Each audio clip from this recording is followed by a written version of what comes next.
માહોલ છે। જનજીવન રાબેતા મુજબ હાલ શરૂ થઈ ચૂક્યું છે। આગળ વાત કરીએ સમાચારોમાં, સુરત એપીએમસીમાં લોકોની ભીડ ન થાય તે માટે એક મોટો નિર્ણય કરવામાં આવ્યો છે। આજથી સુરત એપીએમસી માર્કેટમાં પાસ સિસ્ટમ શરૂ કરવામાં આવી છે। પાસ હશે તો જ મજૂરો અને વેપારીઓને મળશે એન્ટ્રી। ગઈકાલે હજારોની સંખ્યામાં લોકો એકઠા થયા હતા। પોલીસ કમિશનરે તાત્કાલિક એપીએમસી ચેરમેન સાથે બેઠક યોજી। નિયમોનું ઉલ્લંઘન થશે તો પોલીસ કડક કાર્યવાહી પણ કરશે।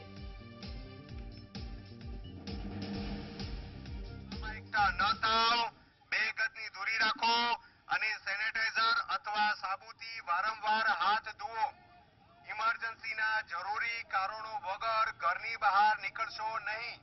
ટોળામાં ગઈકાલ નાઇટથી એક પીએસઆઈ અને 15 માણસો સતત ચાલુ છે અને વહેલી સવારથી બીજા એક પીએસઆઈ અને હું અને મારી સાથેના 15 થી 20 માણસો અહીંયા હાજર છે અને તમે માઇકની અંદર એનાઉન્સ કરી તમામને સોશિયલ ડિસ્ટન્સિંગ રાખવા સમજાવવામાં આવી રહ્યું છે અને વગર કામની જે પણ ભીડ છે કે વગર કામના જે લોકો છે જે એસેન્શિયલ સર્વિસમાં નથી આવતા એ લોકોને પણ પ્રેમથી સમજાવીને ઘરે રવાના કરવામાં આવી રહ્યા છે અને તમામને હાલના તબક્કે પ્રેમથી સમજાવીને ચીમકી આપી કે તમને માસ્કનો દંડ કરવામાં આવશે અથવા સોશિયલ ડિસ્ટન્સિંગ બદલ 188નો ગુનો દાખલ કરવામાં આવશે એ રીતની પ્રેમથી સમજાવટ કરી તમામને રવાના કરવામાં આવી રહ્યા છે।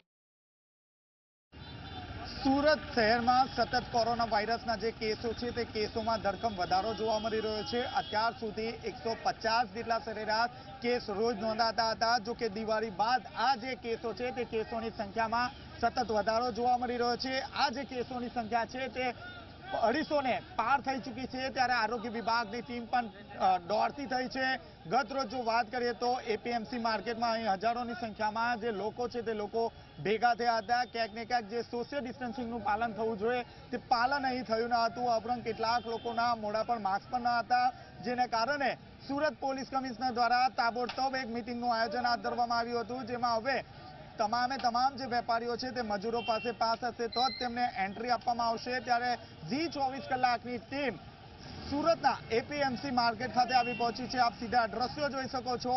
જે લોકો છે તે લોકો વહેલી સવારે અહીં શાકભાજીના વેપાર ધંધા અર્થે આવી પહોંચ્યા છે। ખાસ કરીને એપીએમસી માર્કેટ એ એવું માર્કેટ છે જ્યાં મુંબઈ તથા સુરત જિલ્લાના આસપાસના જે તમામ જે ખેડૂતો છે તે પોતાનું જે શાકભાજી છે તે શાકભાજી વેચવા માટે અહીં આવતા હોય છે।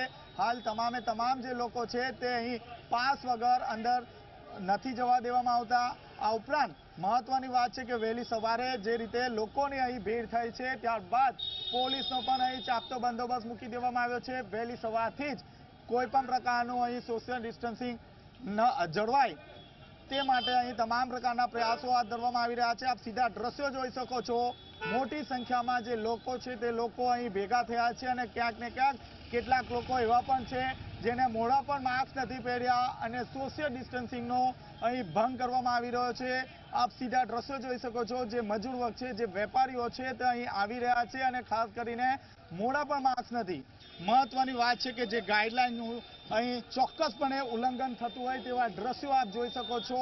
વારંવાર લોકોને અપીલ કરવામાં આવી રહી છે કે મોઢા પર માસ્ક પહેરે, સોશિયલ ડિસ્ટન્સિંગનું પાલન કરે, તેમ છતાં અહીં કોઈ પણ પ્રકારની જે ગાઈડલાઈન છે તે ગાઈડલાઈનનું પાલન નથી કરવામાં આવી રહ્યું। ત્યારે સુરત મહાનગરપાલિકા તથા પોલીસ ઉપર અહીં અનેક સવાલો ઊભા થયા છે કે જે ગાઈડલાઈન છે તે ગાઈડલાઈનનું શા માટે અહીં કડકપણે અમલવારી નથી કરવામાં આવી રહી। પોલીસનો સ્ટાફ પણ છે, તેમ છતાં અંદર તરફ કોઈ પણ પ્રકારની સિક્યુરિટી ગોઠવવામાં નથી આવી કે એપીએમસીના કોઈ પણ પ્રકારના જે કર્મચારીઓ છે તે પણ અહીં નથી જોવા મળી રહ્યા।